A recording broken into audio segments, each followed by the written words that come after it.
Hello everyone. Welcome back to our channel, Canada Immigration. We hope you're doing great.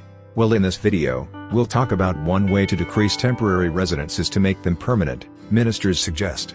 In the realm of immigration policy, the question of temporary residency versus permanent settlement has long been a subject of debate and consideration.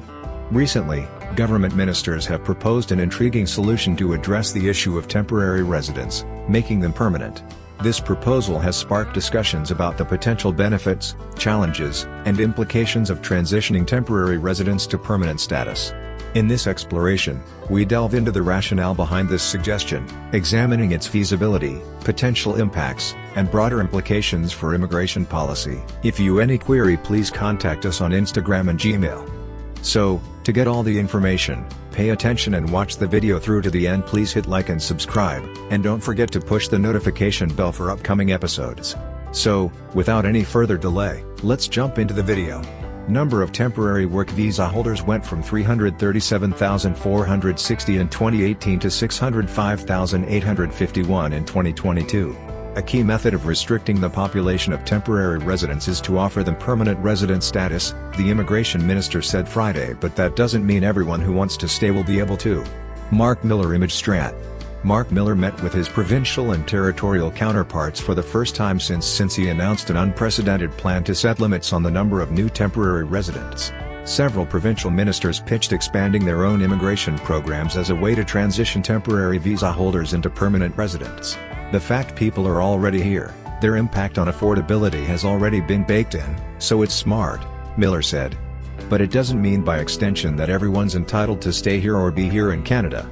The aim is to rein in Canada's runaway population growth by decreasing the number of temporary residents, from 6.2% of the country's population in 2023 to 5%, over the next 3 years. The new targets will be developed over the summer, after the provinces and territories have had a chance to weigh in. But Labour economist Michael Scudderud said they shouldn't be considered in isolation. You can't do that. It's part of the whole system, said Scudderud, an economist with the University of Waterloo. He was among the first to warn the government to temper the massive rise in people who migrate to Canada on a temporary basis to work or study. Miller announced plans to scale back the number of international students by putting a 2-year cap on new admissions in January. The government is also attempting to speed up the time it takes to process asylum claims and included legislative measures in the recent federal budget designed to make the deportation process faster when those claims are denied. The final and largest category that has yet to be addressed is temporary work permit holders.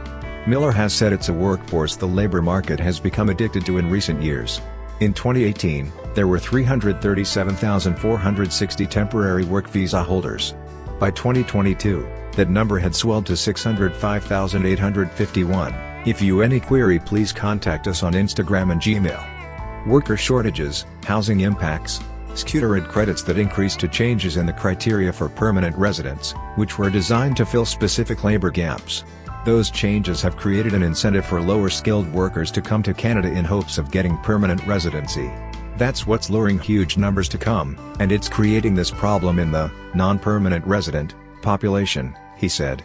He suggests the problem could be reversed by creating a more predictable path to permanent residency for newcomers. A major focus for the ministers will be negotiating how to allocate fewer temporary visas, which employers have come to rely on. No matter what, adjusting course is set to come with some complications. In Manitoba, for example, announcements out of Ottawa about scaling back temporary immigration have been met with an overwhelming surge in applications to the provincial nominee program for permanent residency. Earlier this week, Miller agreed to Manitoba's request to extend the federal work permits for some 6,700 newcomers whose visas were set to expire by the end of the year, to give them time to apply to stay in Canada permanently. The new temporary visa target will also significantly slow population growth. While that could ease some pressure on housing costs and availability, it could also result in worker shortages, said Andrew Grantham, an executive director at CIBC Economics, in a report published last month. Restrictions on population growth could result in companies having to offer higher wages to encourage persons to remain in, or rejoin, the workforce. We could lose some firms that are simply not profitable if they are unable to tap low-paid foreign workers, Grantham said. If you have any query, please contact us on Instagram and Gmail. The labor needs of each province are expected to factor heavily into Friday's discussions. The new targets for temporary visas will be published in the fall. As discussions surrounding immigration policy continue to evolve, the suggestion of transitioning temporary residents to permanent status presents a compelling avenue for consideration. While it may offer benefits in terms of stability, integration, and labor force participation, it also raises questions about eligibility criteria, administrative processes, and broader policy objectives. Ultimately, the decision to pursue this approach will require careful consideration of various factors, including economic, social, and humanitarian considerations, to ensure that it aligns with the principles of fairness, equity, and inclusivity. That is all for today. In this video, what are your thoughts on this? Please let us know in the comments section below. Thanks for watching the entire video. Hopefully, the information is useful to you. See you later, in the next video. Till then, take care.